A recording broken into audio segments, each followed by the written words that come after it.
Has anyone seen the documentary Free Solo? Yes, a whole bunch of you guys. If you haven't seen Free Solo, it's about a guy named Alex Honnold.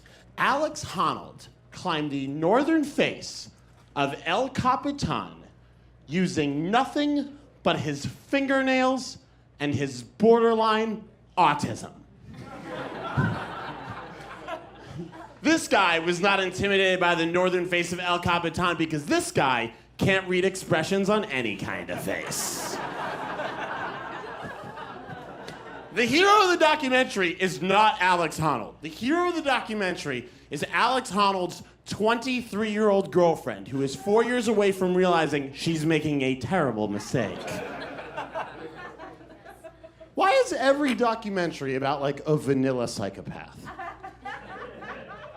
Can we have one documentary about, like, just a normal dude? He works in IT, he lives in the suburbs, he goes to therapy, and at the end of the documentary, you find out he didn't need to.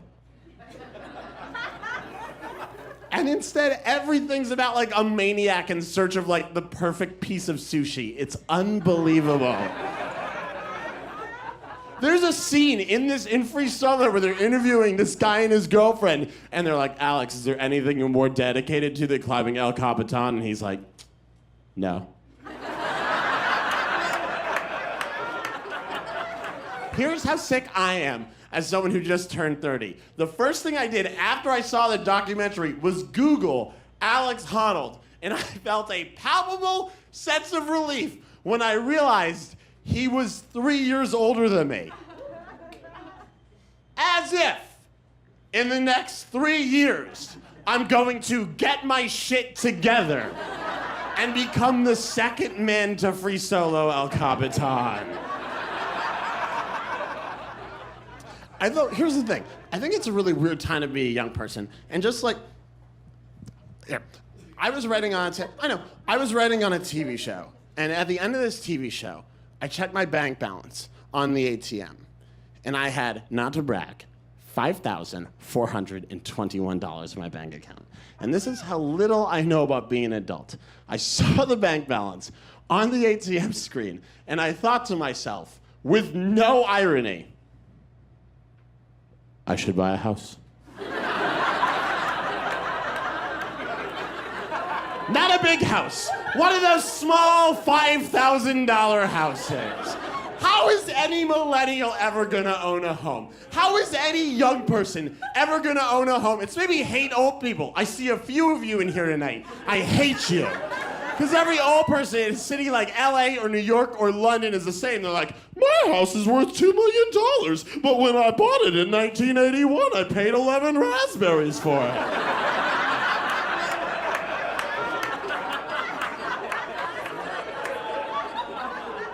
And every young person's like, I have 9 roommates! We each pay $11,000 a month. Although I missed a payment last month, he took a tow, I walk in a circle now. Every single one of us is a lawyer except for Ted. He's a dog with rabies, and we love to get him out, but his name is on the lease. And every single old person's like, I'm a librarian with a home at the beach. Go fuck yourself. How has this happened? And by the way, old people complain constantly, like young people always complain. I have never heard a young person complain. I don't hear it happen. All I do, like my mom sometimes will be like, millennials, you guys live in your phones. I'm like, it's the only place we can afford to live. You're my landlord, you should know that.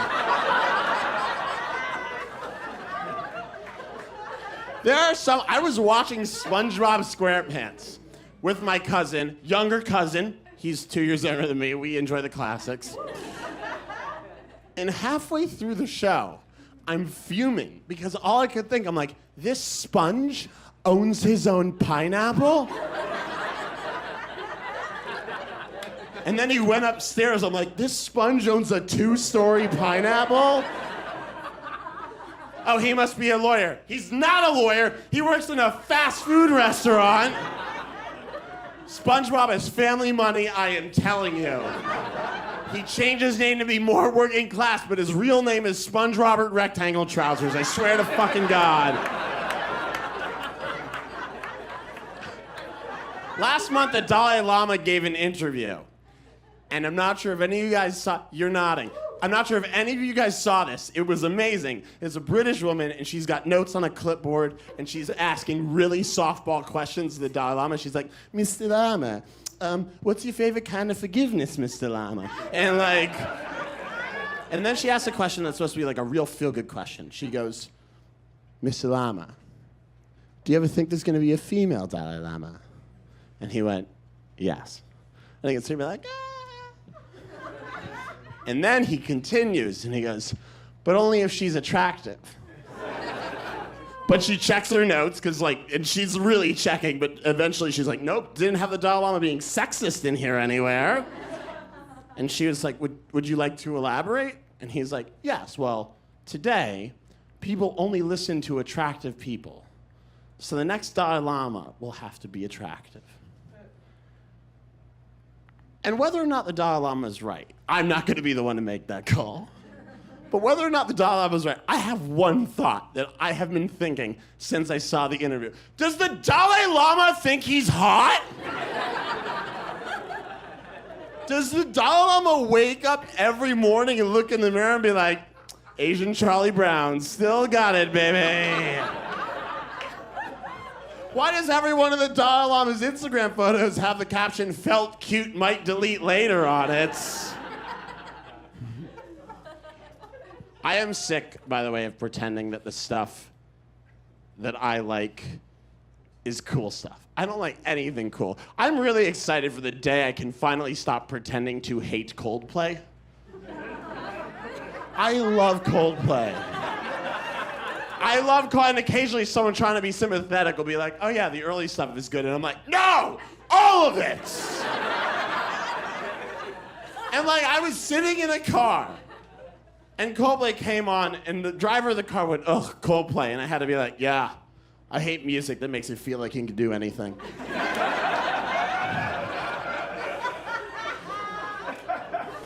And, I like uncool stuff. I went to see Josh Groban a couple of weeks ago, and screw you for the judgment on your face. I went to see Josh Groban. Not a girlfriend took me, not an aunt who likes it. I went to see Josh Groban. And I enjoyed it. He sang for 2 hours at twilight outside Portland in an outdoor venue. It was magical. He sings in 4 different languages. He did Pure Imagination for Willy Wonka. I cried, and I got into the car. I got into an Uber feeling fulfilled, and the Uber driver ruined my bliss with 3 words. He said, who is playing tonight? And I said, Josh Groban. And he just went, guilty pleasure. And I said, what? And I swear to God, he went, okay. And I said, why should I feel guilty? Huh? And he went, okay. And I said, why should I feel guilty? For seeing a once-in-a-generation talent sing timeless classics? And he didn't respond. And then I said something that I'm genuinely sure is the most embarrassing thing I've ever said. I crossed my arms, and after this, we were quiet for the rest of the ride. I crossed my arms, and I just went, you can't help what gives you goosebumps.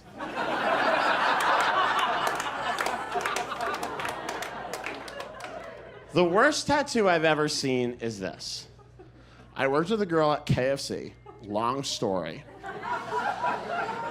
And everyone called her Jennifer 9/11. Hold on. It's way worse than you think. She had a tattoo on her lower back of the Twin Towers and the words never forget. First of all, boner killer.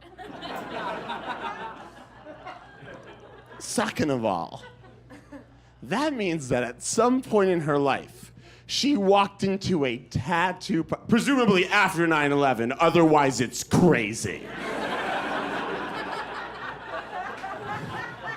She walked into a tattoo parlor and was like, I want a permanent reminder of the saddest day in American history. And they were like, Gettysburg? And she's like, no. More recent. And they're like, 9/11. All right, where do you want it? And she's like, it should be a reminder. And they're like, yeah. She's like, should remind me every day. And they're like, yeah. Where do you want it? And she's like, well, what's the one part of my body I could never see ever unless I had a neck like an owl? But here's why it's really horrifying / great. Because time isn't always kind to people's bodies. And eventually, her skin is gonna sag.